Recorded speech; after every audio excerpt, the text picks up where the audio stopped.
So we are super honored to introduce you to our next presenter. We will be hearing from Sam McColman, who is a real estate agent with Royal LePage. As he mentions in his presentation, he is pretty fresh. He's about 3 or 4 months in, but man, is he ever just killing the game there. So shout out to Sam, and I hope you enjoy what he has to share with us.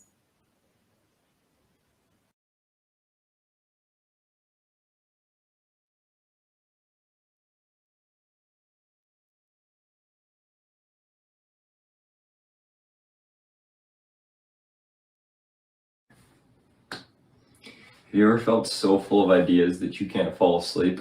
Have you ever started dreaming about a realistic business idea and had it expand into something you view as unachievable? Have you ever looked at founders of big companies and seen yourself in them more than you see yourself in anyone who works a 9-to-5 job? This is how I felt for years. My name is Sam McColman, and for the past 15 years, I've known I wanted to do business. I think my business roots showed up when I was about 8 to 10 years old. We were a Lego family, so myself and my older brother and my next youngest brother, we all had our own Lego collection. Probably each of them grew to be about $200, $300, $400 worth of Lego. Then one day I started collecting a new toy called Mighty Beans. I don't know if any of you are old enough to remember Mighty Beans, but they weren't around for very long like Lego is.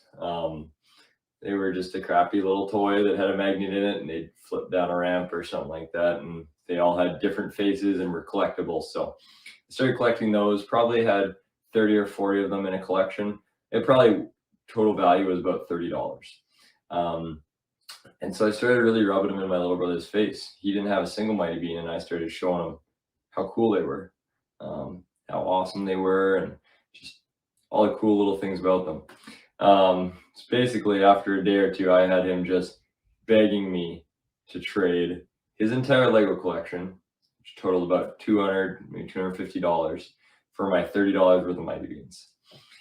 Played hard to get for a day or two, made him, almost want to throw in more than just his Lego. And eventually I said, okay, sure, you can have my Mighty Beans and I'll just take all your Lego. So he was pumped, over the moon about that exchange.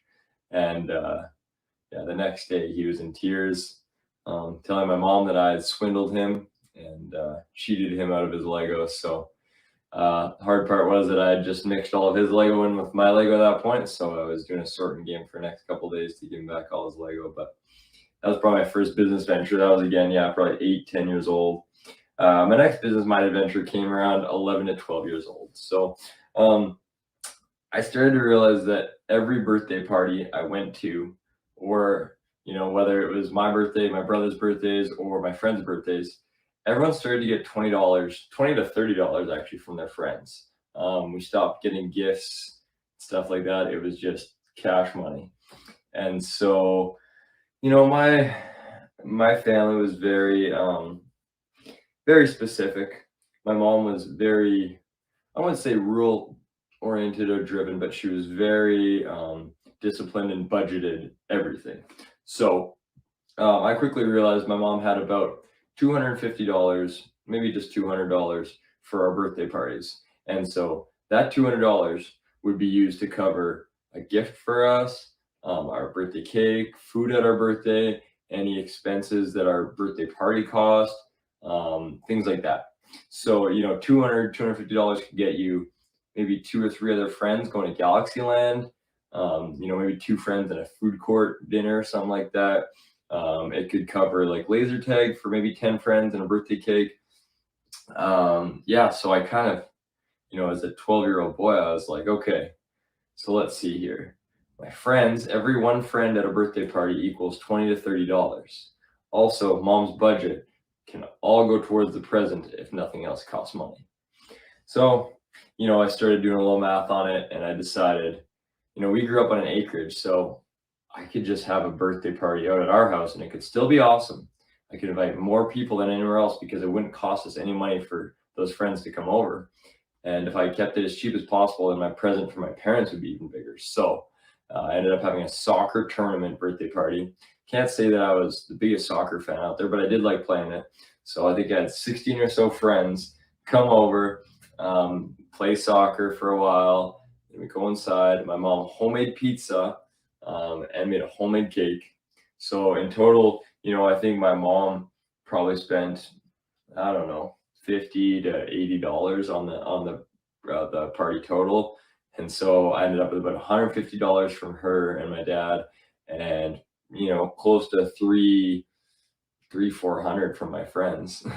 And so, I walked out of that birthday party with, close to $500 as a 12-year-old. And yeah, that was, you know, even my birthday party I saw as a business venture rather than, what can be the most fun thing. Later on, late in my high school days and after I graduated, I started flipping things, doing the Facebook Marketplace, Kijiji kind of deal. So I quickly learned a few things with flipping items. I needed it to be things that I knew something about and was okay with being stuck with. Like I wasn't going to start buying girls' clothes to sell because one, I didn't know a whole lot about them, and two, if I got stuck with an item, it was useless to me. So this turned out to be guitars and shoes for myself. So I'd buy shoes anywhere in the size 8 to 10 range, and I would buy guitars, like mostly just acoustic guitars that I could play. And I quickly found out some stuff about these. So certain brands that I could buy and easily resell versus brands that I would buy and then no one would really want, even if it was in better condition or things like that. So yeah, I would usually spend about $10 to $30 on a pair of shoes and try and sell them for $40 to $80. I'd essentially look for an ad that had bad pictures. Often it would be someone that was moving or doing spring cleaning.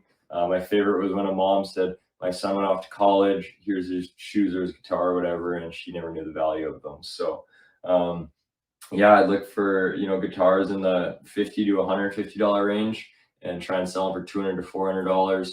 I didn't want to do anything that, would cost me $800 and then sell for $1,000, just because then I'd be putting more capital into it. And so, yeah, like I would, I always kept my one old crappy guitar for myself to play.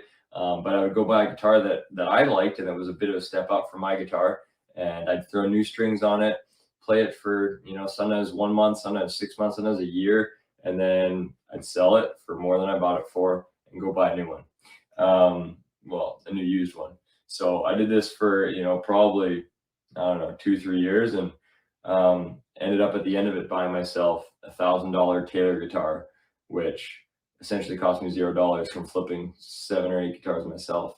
And I still have a couple pairs of shoes that are kicking around that I bought and no one ever wanted to buy back from me, but I bought them in my size and I can wear them around. And yeah, so overall, I've lost money a few times, but mostly made money on these. And like I've tried stepping out of my boundary a couple times, and sometimes you see something for a wicked deal and anyone can sell it.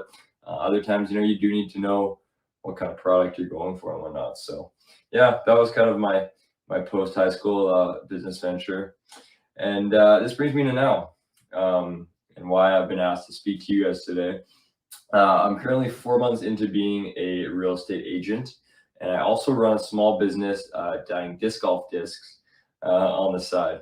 So yeah, real estate has been awesome because it's really, a business that you get to run yourself, make your own hours, get rewarded based on how well you do and how hard you work. But there's also like a full business structure laid out for you that everyone else follows as well. So it's essentially, here's a business that's already been done this way for so long. Copy this business model and then customize it to fit yourself. Yeah, which for someone like me who I always knew I wanted to do business, but I didn't have that one specific thing that drew me and that made me so excited, and I knew it was my passion or my calling. Like when I worked at coffee shops, then I kept thinking of how I could make the best coffee shop in the world. When I bartended in a restaurant, I kept thinking of how I could be the best bartender in a really cool bar setting that I set up myself. Just whatever the job was that I was at, I was thinking of how I could do that myself and how I could do it better. So So I knew that I wanted to be in charge, making decisions, my own boss, but I just didn't have that one thing that was clear to me I should pursue. Um, as far as like dying disc goes, a lot of you might not even know what that means, but essentially, disc golf is a sport that's been growing rapidly over the last couple of years. COVID was huge for it because it's a sport that was free and was outdoors.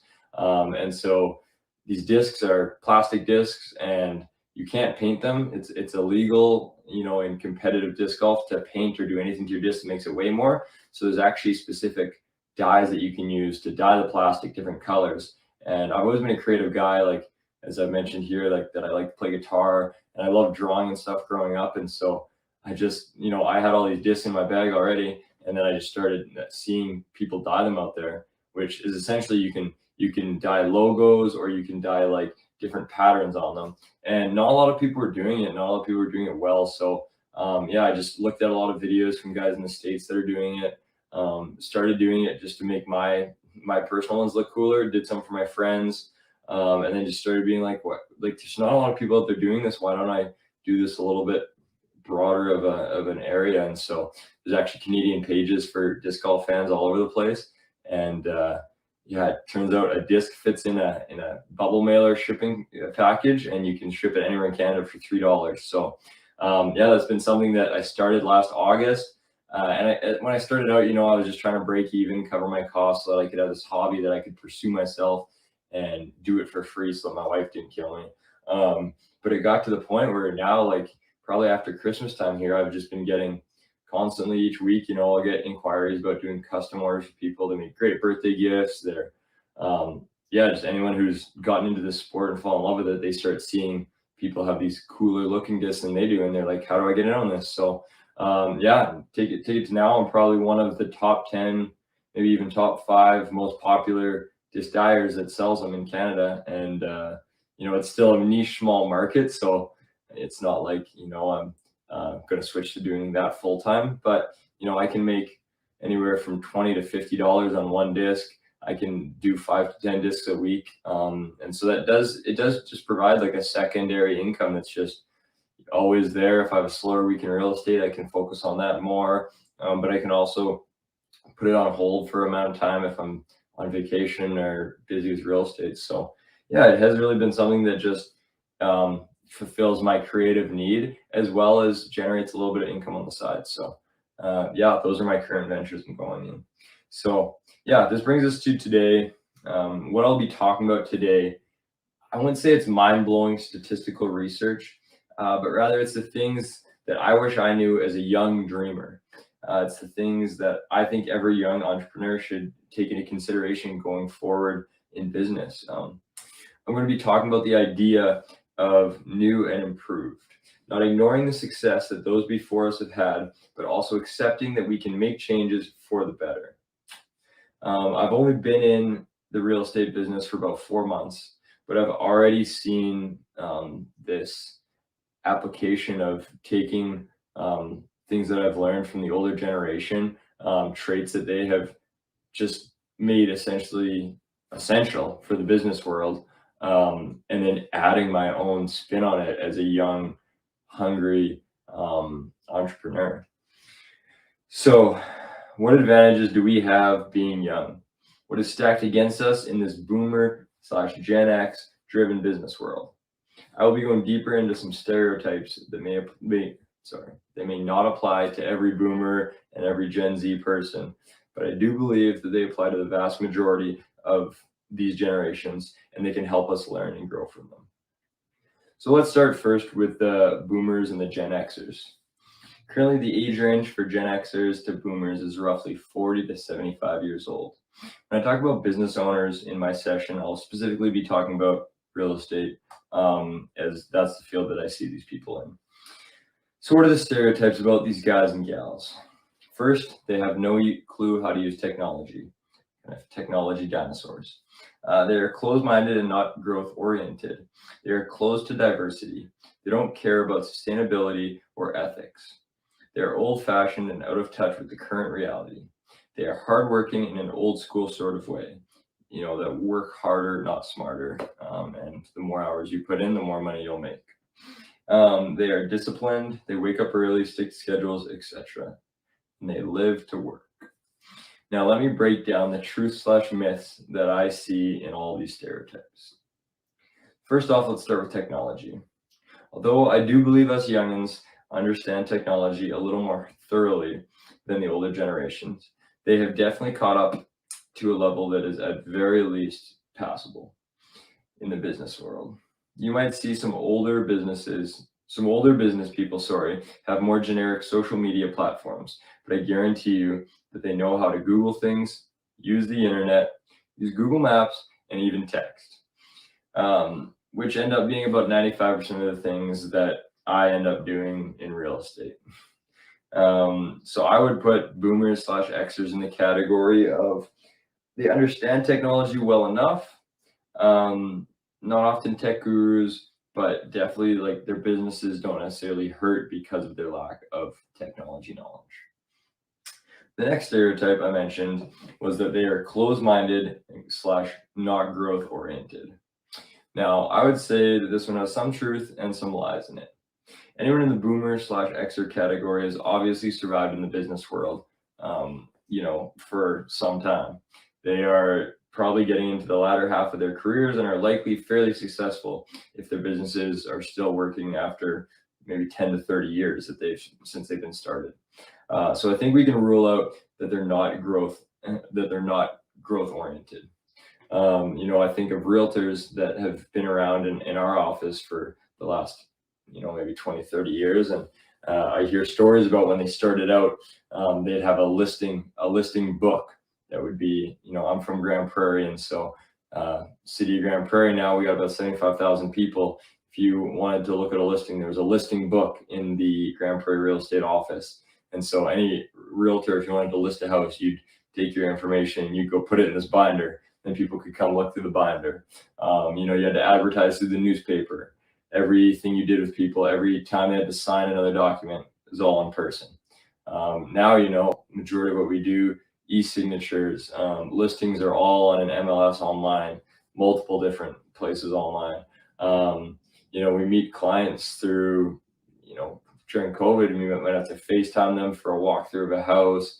You might just do phone calls and texting before, maybe you're even, there's a guy that just phoned me and we wrote up a contract and I still haven't met him in person, and so, yeah, just, any realtors that have survived over the last 20 or so years, like you have to be growth oriented in at least some ways. Otherwise, if you're refusing to grow in those ways, you're going to get completely left behind there. So I would say, yeah, any Xer or boomer that is still going strong in the business world has probably, done some growth in their business, and we're probably just being haters if we say that they're not growth oriented. But one thing that I can say about them with the openness to new ideas and growth is something I've seen in real estate. There's a lot of new artificial intelligence technology that's come out that can really make your life a lot easier as a realtor. So I have a system in place right now where if anyone visits my website, they're going to get one of those annoying little pop-ups that asks for their name, their email, their phone number. And if they give any of that, they're going to get an automated text and email, pretty much saying, hey, my name's Sam, I'm a realtor, this is how I can help you. Let me know if there's any other ways I can help you. I'd love to do that for you. Just let me know what I can do to help and I'll be there. And, at first when I got there, I was like, oh, this is probably just all spam mail that no one looks at and doesn't work. But, I've already got leads that have turned into sold houses just off of, having that automated texting in place. And so a lot of the older realtors don't use this kind of thing because they say, well, I've been doing it 20, 30 years and I get clients from word of mouth.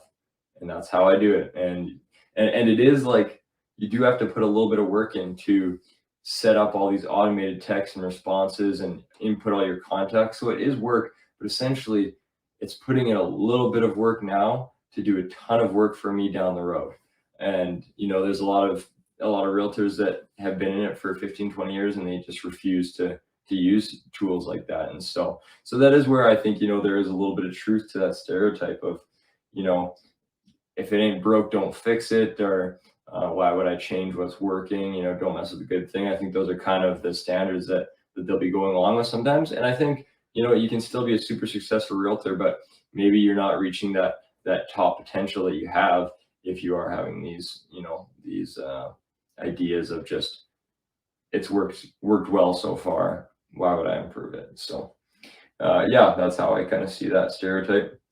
As far as ethics goes, I've found the older generation to be just as hit or miss as ours is. And even though the younger generation might have more of a woke viewpoint overall, then I still find there's just as many awesome, good, easygoing, fun to work with guys who follow the rules in the older generation as in the younger generation. So I definitely wouldn't say that the older generation doesn't care about ethics or anything like that. The next set of stereotypes I mentioned was that boomers and Xers are old-fashioned and out of touch with the current reality. That they are hardworking in an old school way, work harder, not smarter. So yeah, the boomers and Xers are still very much with it in the real estate world. They're often more likely to chat on the phone rather than texting. So, you could say that's how they're kind of out of touch. But honestly, the majority of clients buying and selling houses are in the 30 plus range right now. They're not Gen Zs. And so, we can say, oh, they're not hip with it. But at the end of the day, if all of our clients and people are also not hip with it, how does it pay off for us to be hip with it?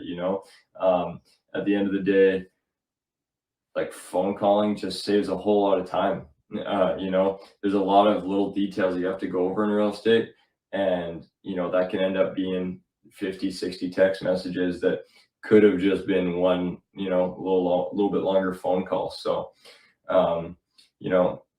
there's also lots of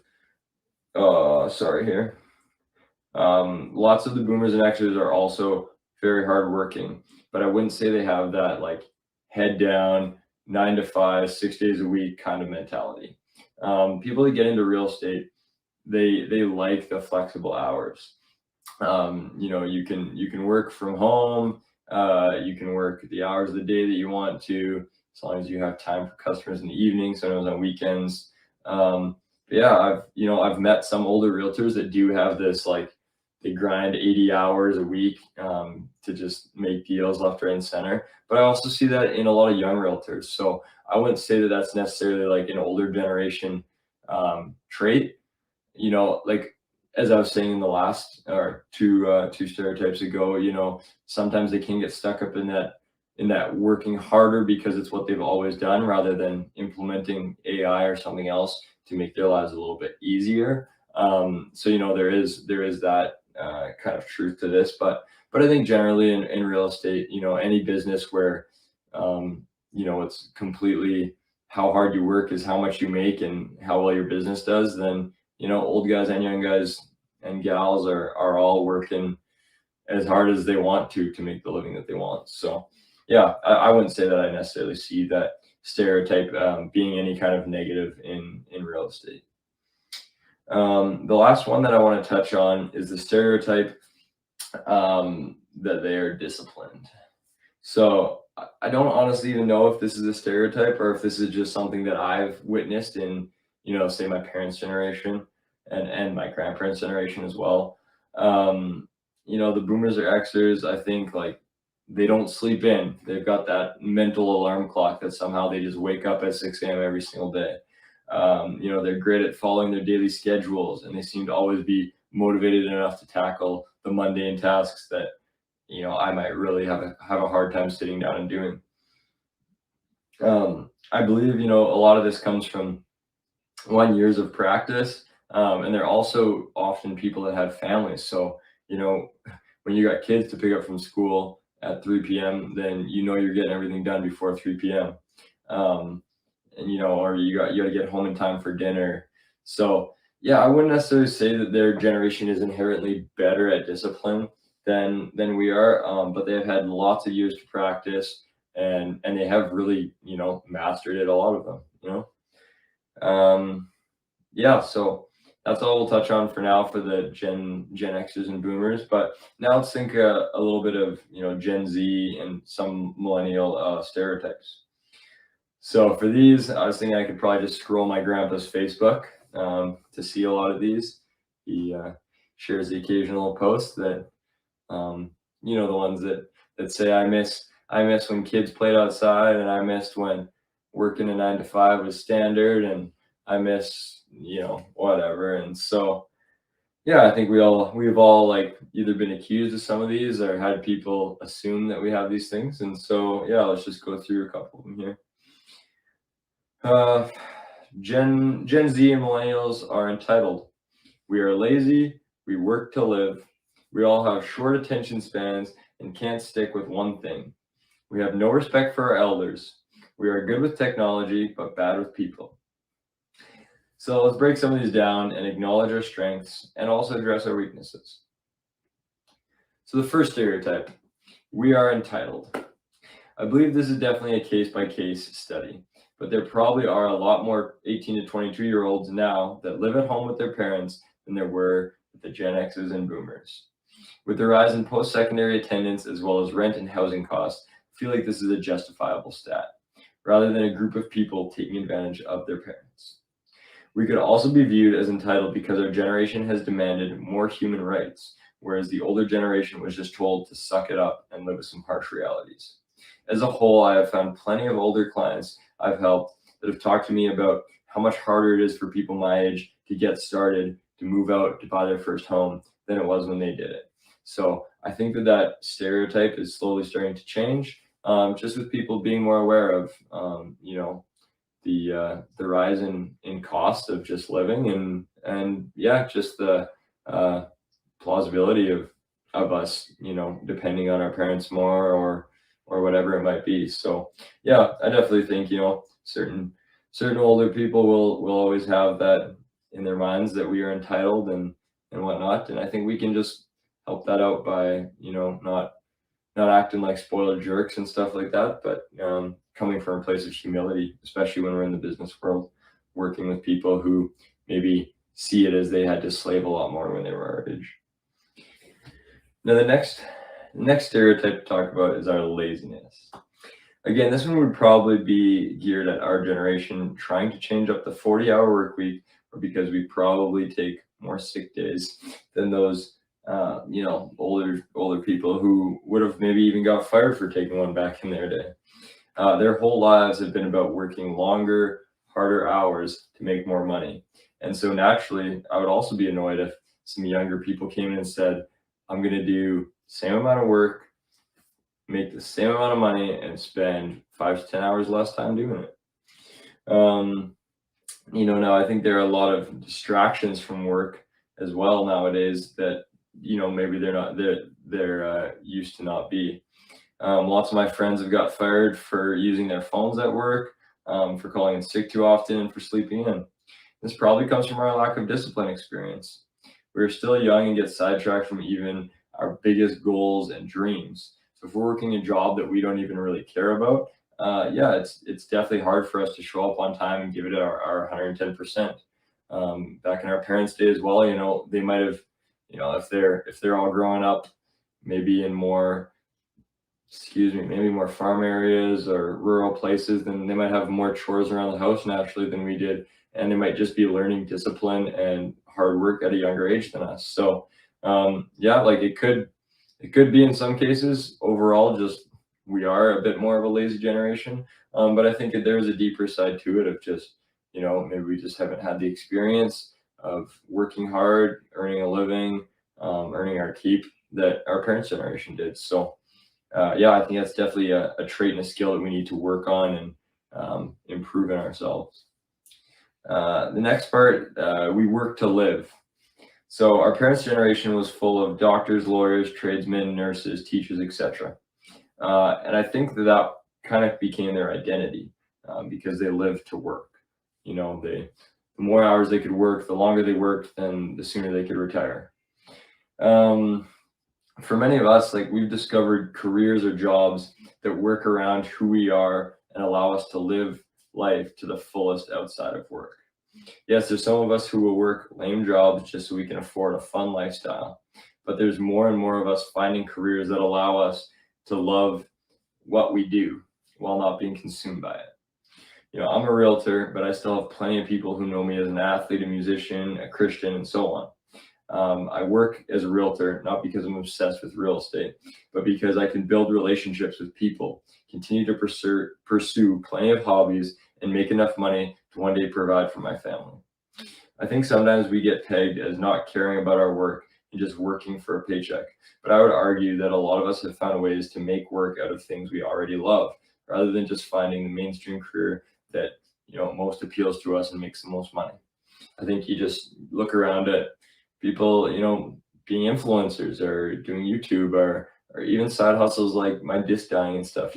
It's taking something that you already love to do and then just finding a way that it can make some money, even if it's just a little side hustle, even if it's whatever. That's gonna help you out in the future, and it's gonna help you to love what you do for work rather than just working as much as you can to make as much money as you can to hopefully have fun on your free time.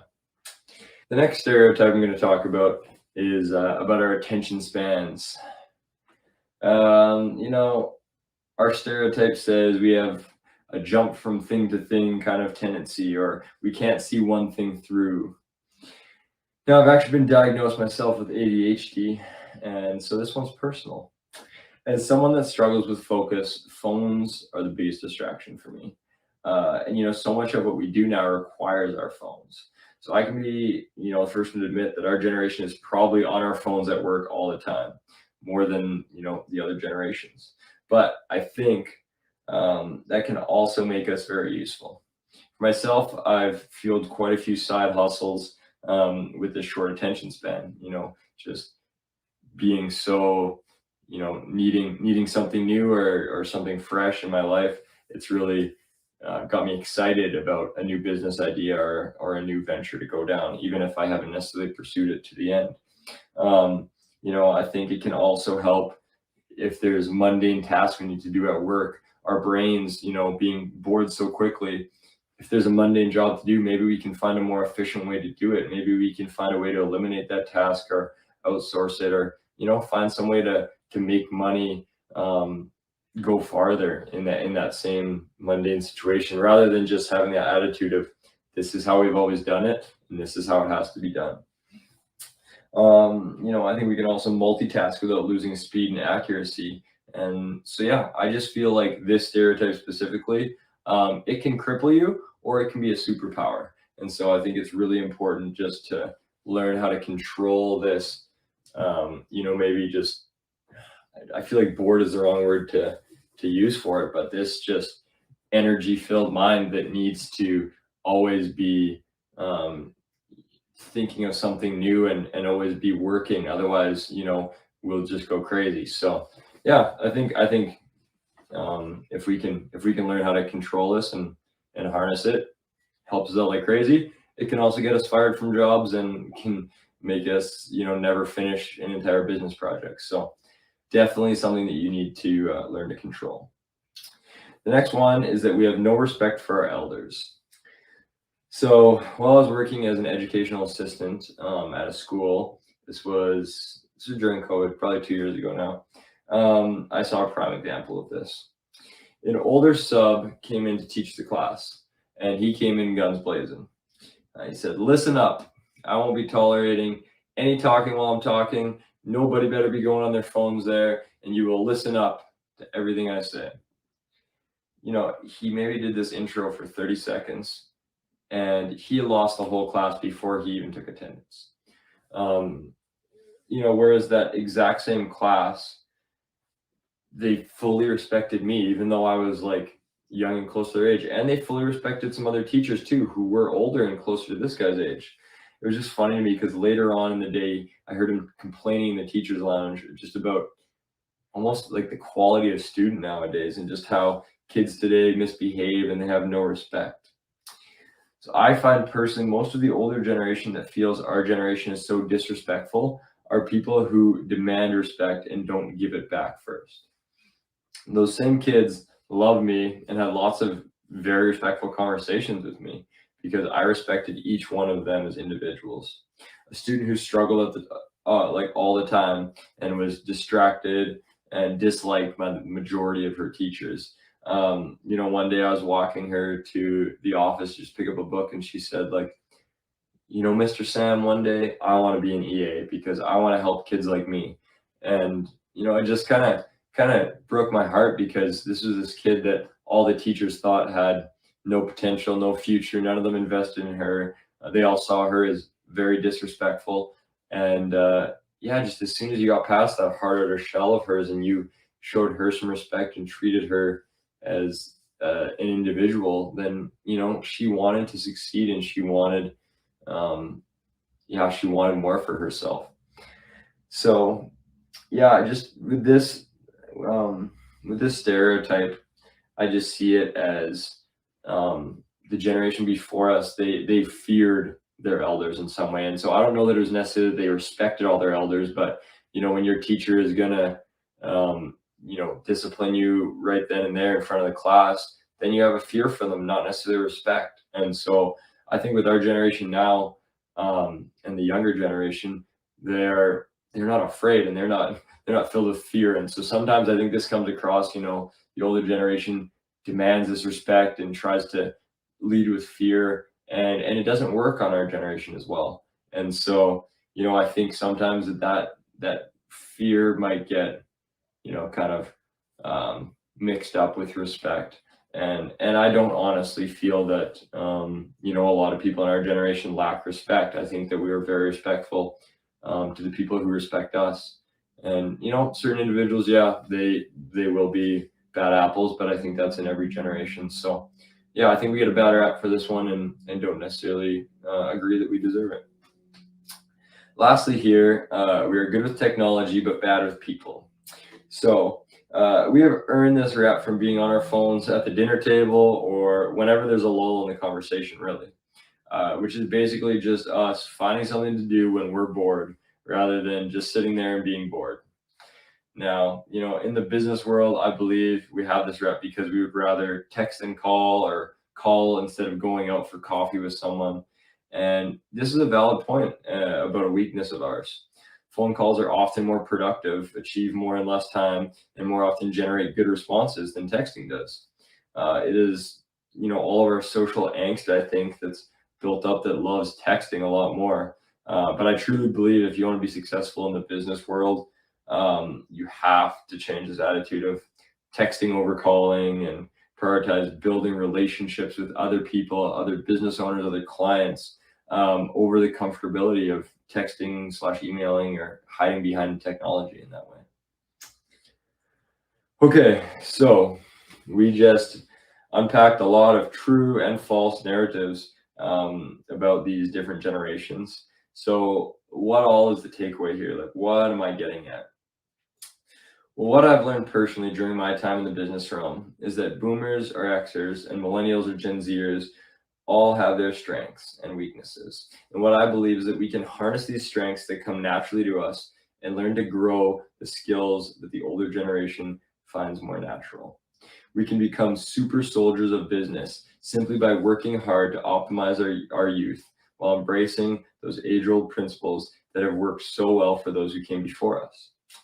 I'm sure you can go back and analyze my breakdowns of the stereotypes I pointed out, but let me just sum it up here for the components that I found most crucial for my own personal success in business.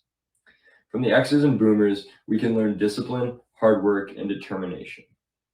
I mentioned all these traits because one without the other is lost. Hard work without discipline just means long hours at the office, wasting lots of time. Discipline without determination means you're waking up early but unsure what to do next. It means working out without any clear goals. And determination without hard work just means dreaming all day.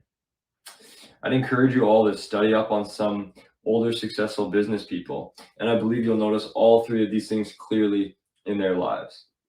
Have a conversation with some business owners and ask them about these traits and how they harness them and they allow them to be successful. The hard work part comes naturally when you find a job that pays only when you complete deals. So for myself, being 100% commission based is actually awesome because it keeps me hungry and motivated. And for determination, that usually depends on your motivation. Motivation is a feeling or an emotion, but it's not necessarily a constant in your life. You know, you might see individuals that you say are motivated individuals, but they've had to generate that motivation for themselves every single day. Attending one conference that motivates you can be a starting block, but that's like putting premium gas in your car and then expecting it to, get you all the way across the country. Every single day, you have to remotivate yourself because as an entrepreneur, you don't have someone above you just saying, hey, get back to it, or you don't have, a boss that's going to be getting mad when you show up late. It's you taking care of yourself. So just making sure that you have that motivation, that thing every morning that remotivates you to stay accountable, to grind, and to put in hard work when no one is forcing you to. Traits that are more natural to us Zers that I believe we should all lean into more are our ability to multitask and our innovative minds. We should continue to question the way things have always been done. We should continue to listen to podcasts and books while we complete the mindless labor tasks. We should fully embrace not being able to sit still and go for a walk during a brainstorming session. When our elders might ask how every time a new idea is mentioned, we should instead start with wow. So when someone comes to you with an idea, instead of, if I say, hey, I've got this new idea for, say, a sports drink, if you instantly say to me, okay, well, how are we going to do this? I don't know anything about sports drinks. You don't know anything about sports drinks. We don't have a factory. We don't have a facility. How are we going to do this? How? Instantly, unless I've written up an entire business plan already, 90% of the time, that's going to shut down any idea that was started out. But if I come out and I say, hey, I have this new idea for a sports drink, and you say, wow, I love it. Tell me more about it. I guarantee you that every time you say wow to someone, if that business idea wasn't meant to be, and if it's a bad idea, it's going to burn out. As you say wow, and I get excited about it, and then I go start crunching numbers and looking into it, I'm like, okay, I realized I don't know anything about sports drinks, so maybe let's go on to the next idea. But if it's an idea that's meant, if it's an idea that's meant to be, I'm going to just, you respond with, wow, I get excited as well because I think he believes in me. Now let's go make this happen.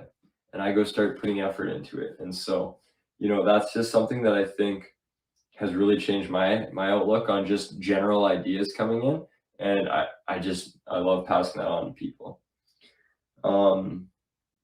I believe that these are certain ways that we can, not only survive in the business world, but I think we can take over the business world as young entrepreneurs. I myself have always been a dreamer. I generate copious amounts of motivation from engaging speakers and successful people, and I crave success and affirmation.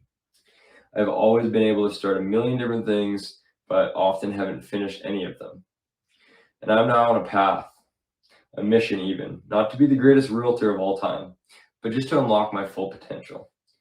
I've had to find ways to harness my Gen Z tendencies, limiting time on my phone, sometimes making a phone call instead of texting, and not using social media as my only form of advertising and lead generation. I've also had to adopt some old school principles like waking up early, working when other people aren't, and grinding away at paperwork, even when I think there might be a more efficient way of doing it.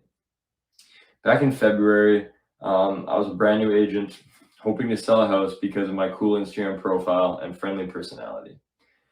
I've always been someone that easily relies on my natural ability instead of practicing and working on a craft to master it.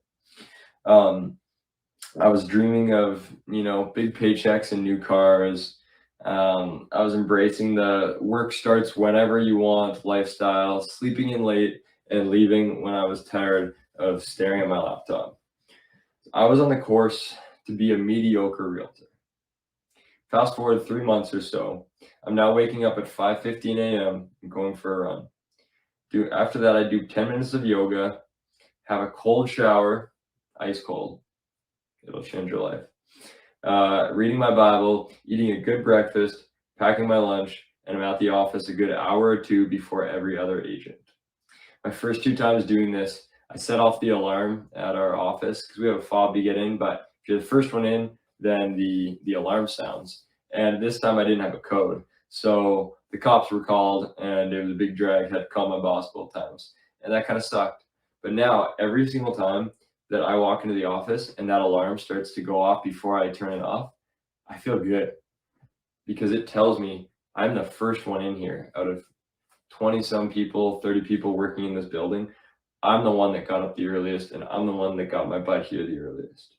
Every morning, like, it gives me 30 minutes to start off with my motivational book. It gets me amped up for my day. And then I work on my existing clients and deals that I have on the go, checking in on all those, writing down a list of things I need to do for those deals that day.